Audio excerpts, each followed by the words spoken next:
If you're in any way serious about gaming on a PC, you're going to want a mechanical keyboard.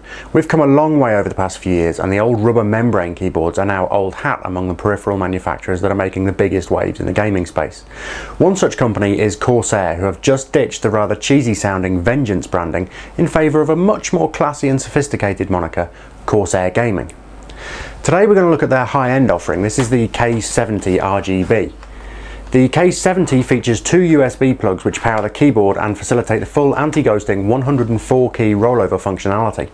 You'll be able to press any and all keys and have the keyboard report those key presses to your operating system without an issue. There's also a switch on top that allows you to select the report rate over USB from 8, 4, 2 or 1 milliseconds, or at the same rate as your BIOS setting. Although there will be options in the future, this keyboard initially ships with the Cherry MX Red switches, and that's what I have with this unit. Those are softer than the Cherry mechanical switches, which are the de facto standard for these lovely tactile keyboards. There's a nice smooth action to the keyboard with a fairly long throw to each key press, but we're missing the little bumping action that some of the harsher switches introduce midway down the range of motion. That means that we've also cut down a bit on the clickety-clacking noise that makes you feel like you're a secretary in a black and white movie. I'm personally quite a fan of that noise while I'm typing, although anyone else in the room ends up threatening me with bodily harm. When I'm playing games though, I'd rather everything outside of my headphones was as quiet as possible, so these softer keys with their smooth motion are perfect. That long action as you depress the key also makes typing a little more of a workout for your fingers than tapping away on the low-profile chiclet keyboard of a MacBook Pro, for example.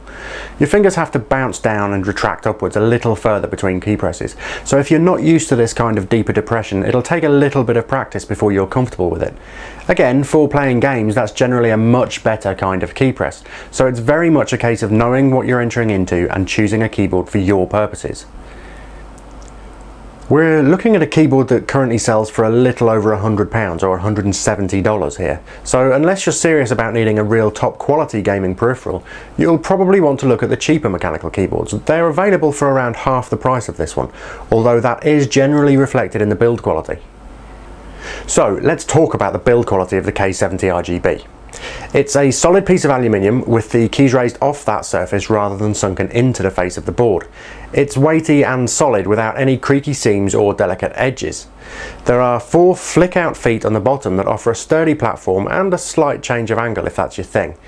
There's also a nice solid wrist rest that clips on and off as required and offers a little non-slip texturized area for the heel of your hand to pivot on as you use the keyboard. In fact, it all feels extremely satisfying. While it doesn't have the slightly rubberized coating to the keys that some of the other high-end keyboards have gone for, it is a matte finish to the plastic keycaps that seems like it wouldn't retain grease or become slippy, even after those long, sweaty-fingered gaming sessions. One of the virtues of a mechanical keyboard is how easy it is to remove and clean those keytops too, and also the availability of a replacement should you get a little too enthusiastic. The real star of the show though, and the origin of that RGB suffix on the name, is the array of configurable LEDs that sit across the full range of the keyboard. Every key has its own, and each LED can display a range of brightnesses and 16.8 million colours. This is not your usual backlit keyboard. The keyboard defaults to a red backlight, but if you download and install the Corsair utility engine from their website, you'll have the option to play with the lights and other settings to your heart's content. There's an almost overwhelming array of options in the software, and Corsair allows granular control of everything from the colour of each individual LED to the period of time each effect lasts for. You can program pulsing ripples of light, gradients and simple colour changes that play as you hit each key, and you can also change the static lighting for when the keyboard is inactive. You can group keys together too, so you can have them behave according to one set of instructions while the rest of the keys do not, and that makes for some interesting uses. You can highlight the WASD keys for your favourite first-person games. You could put different colour combinations on the number keys to show groups of unit types you typically select in RTS games. You could light the M key differently to help you find your map in the dark.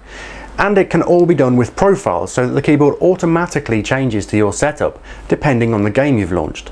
You can export your creations to share on the Corsair forums, and you can import the setups that other users have designed too.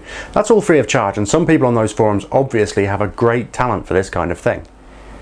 The software is quite complicated and a little tricky to get to grips with initially, but with a little time it opens up into an extremely versatile, configurable tool. that does much more than just let you set up your own light shows. You'll also get plenty of extremely handy macro and hotkey configuration that goes some way to making up for the lack of feature keys. You can assign a complicated macro to any key. The keyboard only has a button to cycle the brightness through 4 steps, 3 brightnesses and off, and a button to lock the Windows key, as well as the basic media controls and a mute button and volume dial. There are no USB ports and no socket for your headset to plug into the keyboard itself, as some other high-end and gaming keyboards might have. This is further evidence of Corsair's no frills, and I mean that in a positive way, approach to this device. They've clearly set out to make a very competent, very well put together keyboard that's highly configurable and extremely good at its intended purpose.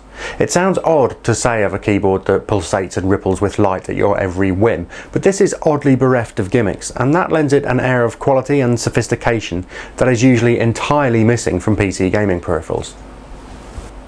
I've been using this for a couple of weeks now, and I dread the thought of going back to my previously beloved gaming keyboard with its rubber membrane and static backlight.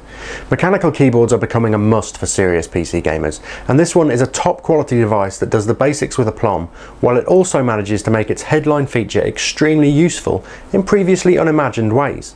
The software needs to be a little more intuitive, but that seems like an easy fix now they've got such a solid product to support with it.